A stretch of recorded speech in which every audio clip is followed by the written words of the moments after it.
Hello, everyone. Good afternoon. We are live.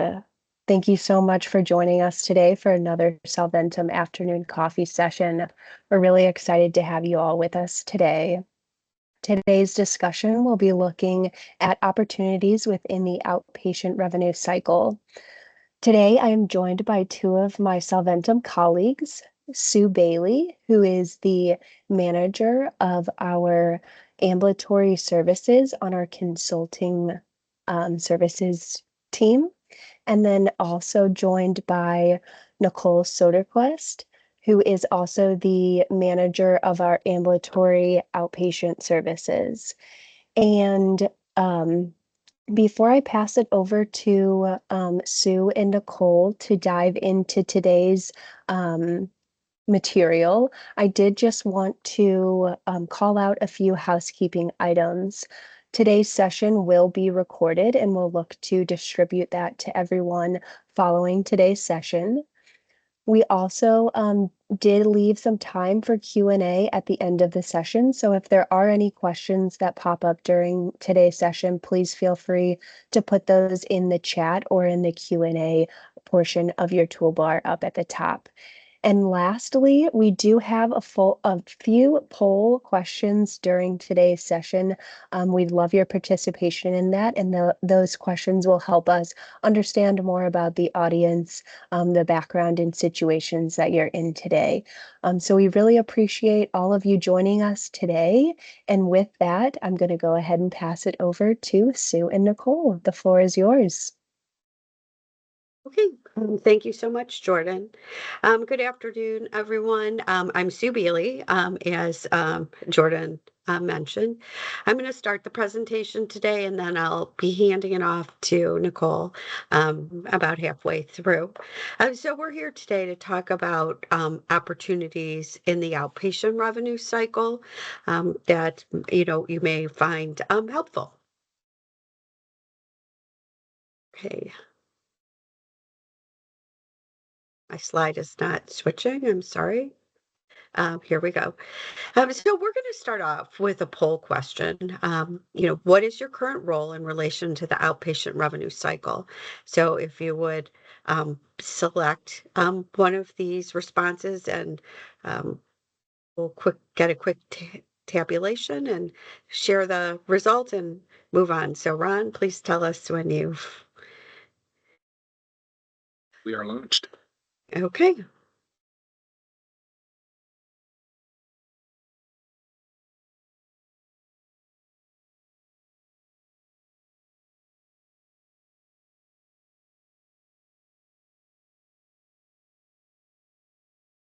It looks like a majority of our audience is from the HIM background, with one in patient financial services. Okay. It helps us, just know who we're talking to today. We appreciate it. So when we think about the outpatient revenue cycle, I say that it's very complex. When I compare it to the inpatient world. I say it with no disrespect intended that in the inpatient revenue cycle, a DRG is a DRG is a DRG. Our inpatients are handled the same way. We're very familiar with those. But when we get into the outpatient space, be it facility or from the professional or physician perspective, we have so many different types of encounters: emergency room, observation, ambulatory surgery, wound clinic, interventional radiology, interventional cardiology. The larger the facility, the more outpatient types of encounters occur. And each of these encounter types have different coding and billing requirements. So it, is harder to keep track of, oh, if we have hyperbaric oxygen service line, we have to make sure that we capture these things or submit, certain items on the claim versus if it's observation, for example. And I say too, in the outpatient revenue cycle, as in all revenue cycles, there are so many different hands that influence and touch the revenue cycle before coding occurs and after coding is completed. So registration process is usually, or pre-registration is where, we first start taking in information for the claim.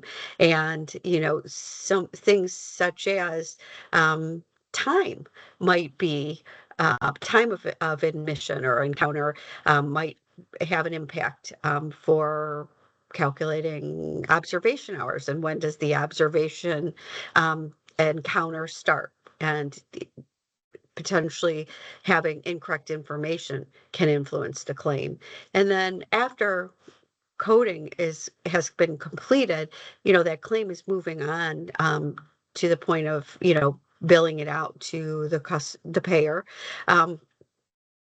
We might have somebody with good intention, a biller, strip off a modifier from a CPT code if it's seeming to flag an edit, and taking off that modifier can impact the claim as well.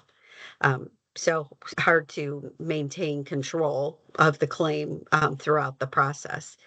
We also have frequent billing and coding updates and changes that occur, for simply, our yearly updates for ICD-10 occur on October 1st, and our CPT HCPCS changes occur on January 1st. So, we have to keep up with those since we're putting a diagnosis on the claim and typically having a CPT or HCPCS code available. And then we have updates that occur throughout the year as needed. And I think about during the public health emergency for COVID, we were seeing new procedure codes for vaccines coming out like sometimes every few weeks. So very hard to keep up with all of the coding changes. So, all of these things, plus a slew of other considerations, make it really difficult for organizations to keep eyes on all the moving parts of the revenue cycle and making sure that nothing breaks or is broken. So, super complex. So, when we, think about that and think about challenges in the outpatient department, revenue cycle, outpatient facility claims, for example, I've got some, you know, bullet points on the screen that are kind of common challenges that we experience. We have, I think, in outpatient very frequently conflicting orders with regard to the patient's status. Are they an observation? Are they an inpatient? Are they backing out from an inpatient to an observation? That causes havoc for everyone dealing with the record and the claim. We have, always opportunities with infusion and injections. What was the route of the medication or the fluid? What was the time in administering it? Was it a push or was it, over, some interval? And that's not clearly documented. It's impeding our ability to code. So I'm not going to talk through all of these challenges. And of course there are more, but these are some of the typical challenges and makes the, revenue cycle complex. And, again, by encounter type. So we'll ask a second poll question. How does your organization maintain accuracy and compliance within the revenue cycle? Please take a minute and answer that question, and then Ron and Nichole will give us the results.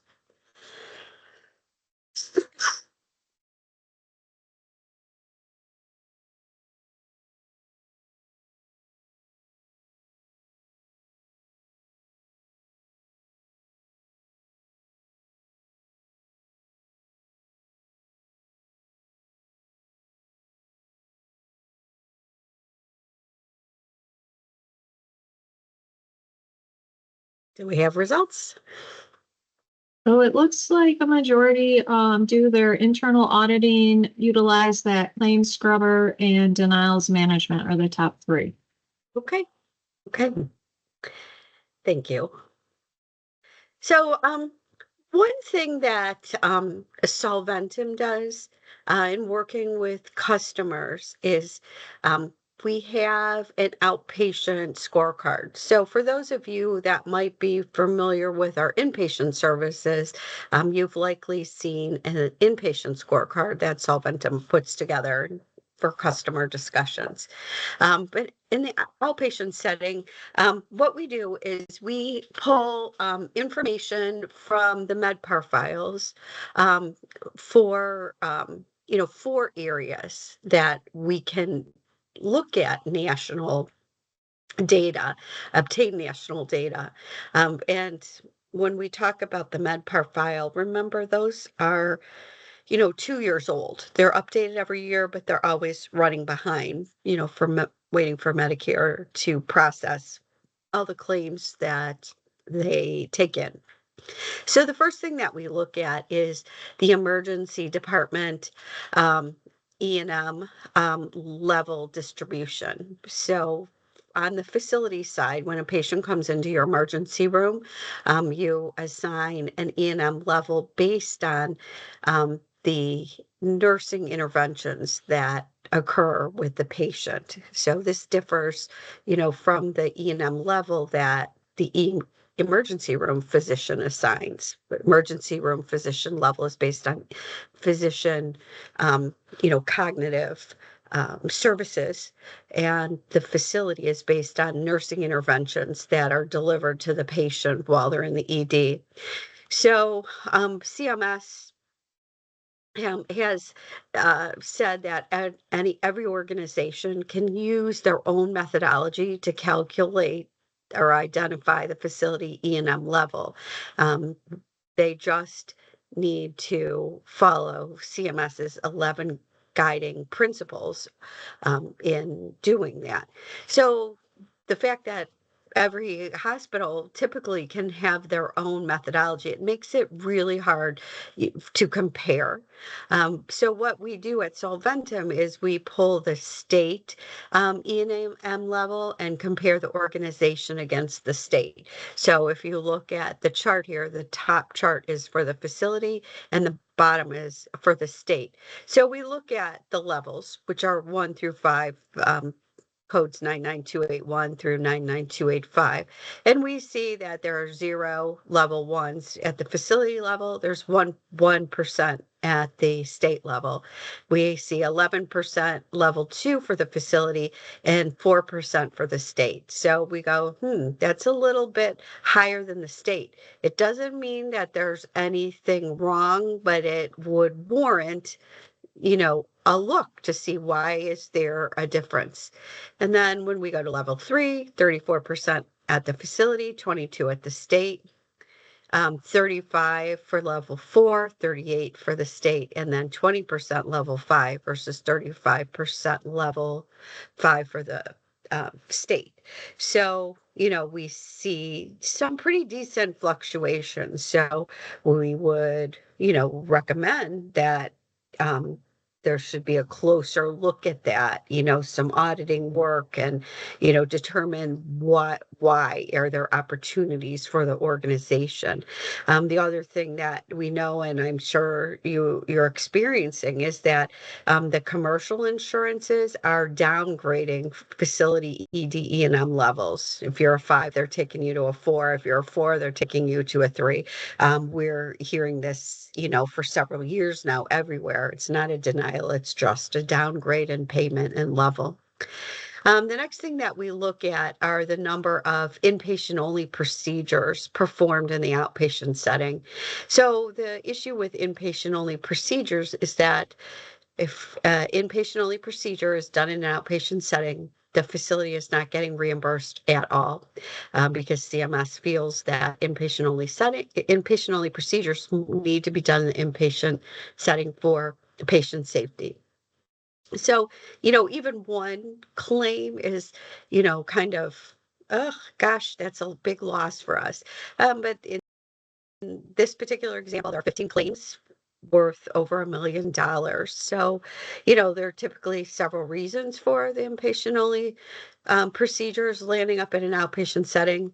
It could be a registration issue, an order issue. It can be the fact that while the patient was on the table, the surgeon, intended to do an outpatient procedure, but, on surgical intervention realized, oh, we've got to do something more extensive than they planned. And then, if that happens, that's okay. You just need to work with case management to get the orders synced up, and that typically doesn't occur. So several reasons for that, but even a few cases could be a lot of dollars. Thirdly, what we find on audit is that procedures can be coded incorrectly. I've had a few experiences with customers where patients were undergoing your standard garden variety laparoscopic hysterectomies, and a particular audit that we performed, we found that these standard hysterectomies were being coded to radical hysterectomies, and they did not meet the criteria to be a radical hysterectomy to assign that radical hysterectomy CPT code. So, simple miscoding, caused a big loss of dollars. So you have to kind of look at several different things to figure out what the problem is and help customers fix that. We also look at observation claims over 48 hours, and observations, I say have been like one of the toughest things that CMS has created, and it hasn't had in place for so long. But we find opportunities for customers with regard to patients who should have gone to inpatient status right away, or they stayed in observation status too long, or orders are incorrect. They aren't, following carve-out policies for charges, and, a whole variety of things. So I think it's something that many organizations struggle with. So we look at that. And then lastly, we look at potentially preventable medical necessity losses. We call this GZ modifier. So when a patient has a test, like let's say the emergency room, they order a CT of the brain. You have to meet medical necessity, you have to have one of the diagnoses that is valid to meet medical necessity to perform the test. If you don't meet that medical necessity, if hospitals know in advance that they're not going to meet medical necessity, they can put a GZ modifier on the procedure code, which tells Medicare we don't meet medical necessity, and they just go right by that, and they're not going to pay for that test. So when people have medical necessity issues, we typically find that there are diagnoses or reasons for a visit that would have met medical necessity, and they're, for one reason or another, not coded. For the cases where there is no diagnosis documented by the provider to meet medical necessity, we identify those and offer education for providers, and how outpatient CDI folks might be able to tackle and resolve a lot of these problems. Sometimes we see for GZ modifiers that it's a 0, and you automatically think, wow, that customer's doing great. They have no medical necessity issues. But when we see a really low number or 0, that tells us that the customer is not assigning a GZ modifier up front. And assigning the GZ modifier up front, helps with, when the remittance comes back. If it wasn't paid and you had a GZ modifier, that you didn't expect payment. But if you don't have a GZ modifier on it and it comes back not paid, then they have to do the research after the fact to figure out if they didn't meet medical necessity. So on the next few slides, I kind of delve a little bit deeper into these scorecard, the reasons why we put these on a scorecard. One, because we can get this information from the Medicare, MedPAR publicly available um, files. And two, it gives, us something to talk with our customers about, and, have a bigger conversation and get more in depth around, outpatients. So, I think I kind of covered, the ER facility level distribution. And then I talked about the inpatient only procedures. You might be saying, wow, I just saw, for the proposed rule, OPPS rule for calendar year 2026, they're going to get rid of inpatient only procedures. So we're all kind of going, okay, you've said that for the past couple years. Is that really going to happen or not? We'll see. But I think we're all thinking it's probably not going to happen. It's still going to be an issue for us. But if they remove inpatient only procedures, we'll be taking that off the scorecard moving forward. The observation claims, I talked about those. They're always just fraught with so many different problems. And definitely organizations struggle over the years to try to, make headway with that. And then the medical necessity, I feel like I talked about that in decent detail. So those are the things on our scorecard, and just give you some things to think about, like how does your facility look? How do you think your scorecard would look on just these 4 items on the facility outpatient revenue cycle. So at this point, I'm going to turn the presentation over to Nichole, but we're going to ask you to do a poll question before we do that. And this poll question is, do you apply GZ modifiers? Which means your facility knows you're not going to meet medical necessity at the time you're sending the claim out the door. So a simple yes or no.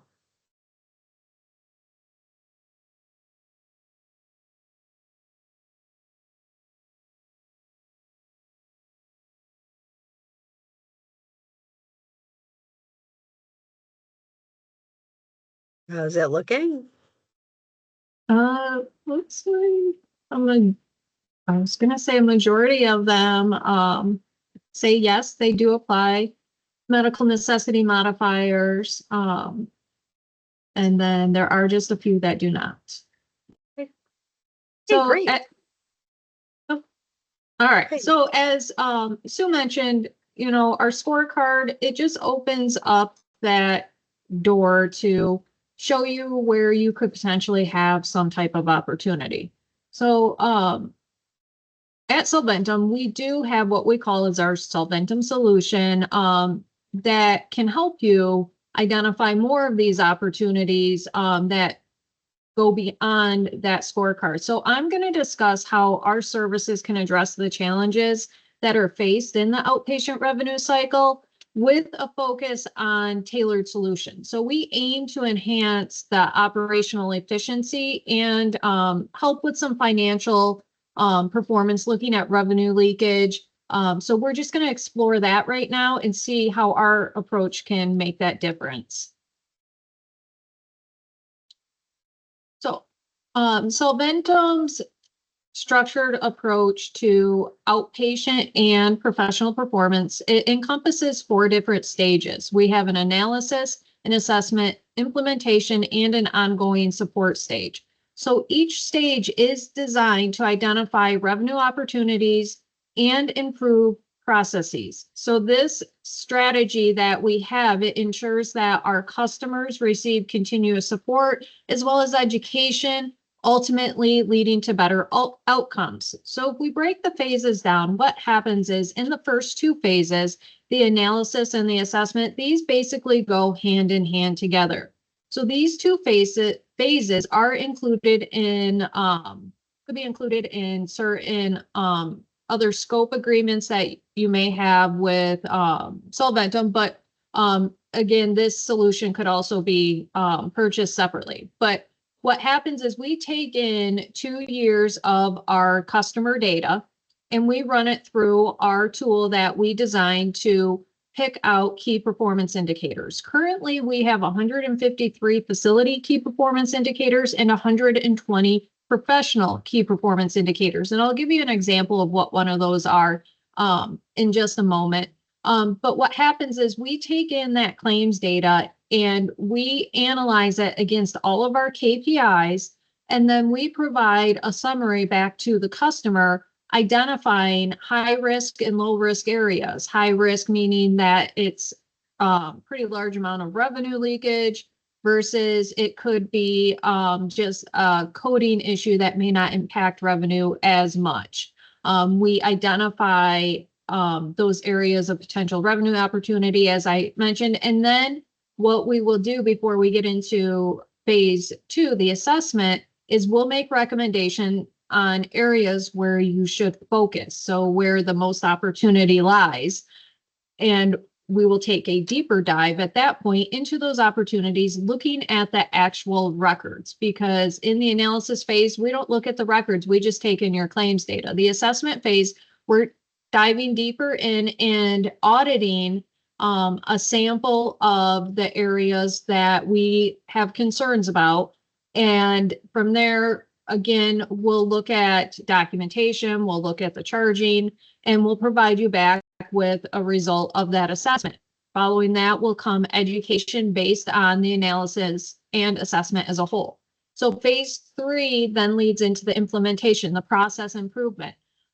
Where let's say that you're having an issue with your GZ modifiers or you haven't adopted applying these, we could help with that. If you are interested in starting an outpatient CDI program, we utilize this tool to identify areas where you may want to start an outpatient CDI program if you're just unsure where to start, because we know that outpatient CDI, it means many different things to many different people, and we just don't know where to start sometimes. So this helps bring in the scope of where you should be launching an outpatient CDI program.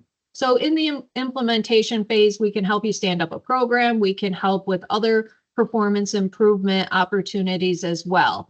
This would include shadowing of providers or other clinical staff, reviewing of workflows, looking at staffing analyses, and so on. And then the 4th phase is that ongoing support where we can continue to track key performance indicators by you continuing to submit that claims data.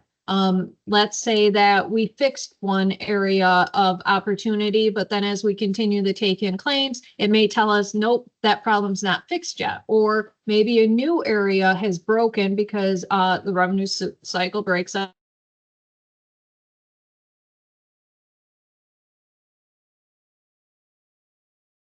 every day where opportunities arise for you.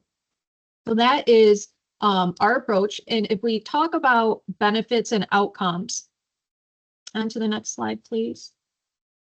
Our benefits and outcomes of the services, they're significant. So they go from quick financial improvements to enhancing clinical documentation and coding. In basically our approach, it aims to reduce revenue leakage and improve that overall performance. So I mentioned that I'll give you an example of one of our KPIs just to give you a little bit of background. So when we take in the claims data, we may see in a physician office that a physician is continuing to code out a CVA. So let's say I-639. Well, we know in a physician office, typically a patient's not acutely experiencing that condition. So we want to call out those conditions that are being seen or being captured in that physician office setting that would typically be captured in a hospital or in the emergency department where they would be seen for, say, that acute stroke or that pulmonary embolism, unless it really is a history of, because a lot of times in physician offices or even in the hospitals, we'll see the confusion between acute conditions versus history of, and there's that documentation discrepancy that could be there. So this just summarizes the key advantages of partnering with this solution, and it emphasizes our commitment to driving success for the clients. So on to the next slide. Sue went over the outpatient scorecard for you. You can request the outpatient scorecard. It is free.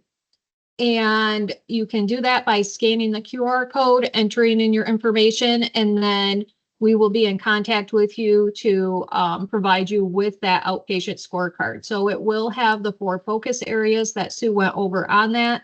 And again, it is free if you are interested to see where your organization currently shows some opportunity.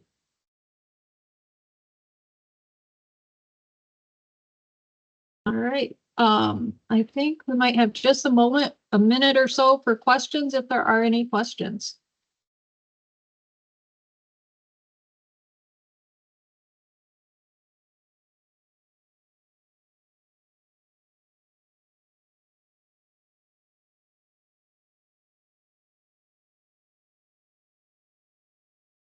Feel free to put any questions in the chat.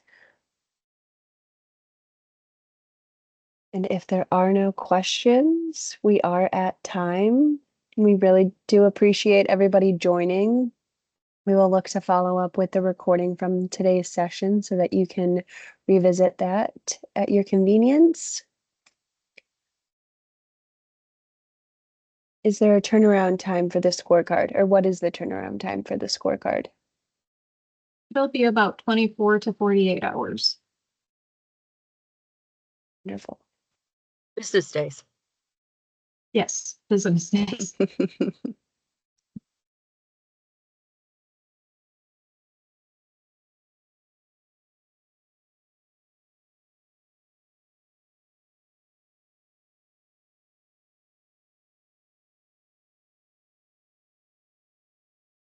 Wonderful. Well, if there are not any additional questions, we'll go ahead and give you your time back on this Wednesday afternoon. We really do appreciate you taking the time out to spend some time with us. We hope this was a valuable session for you all, and we will be in touch with the next afternoon coffee soon. Nichole, thank you so much for your time. It was a wonderful session. Thank you. Thank you. Bye. Take care, everyone. Have a wonderful afternoon.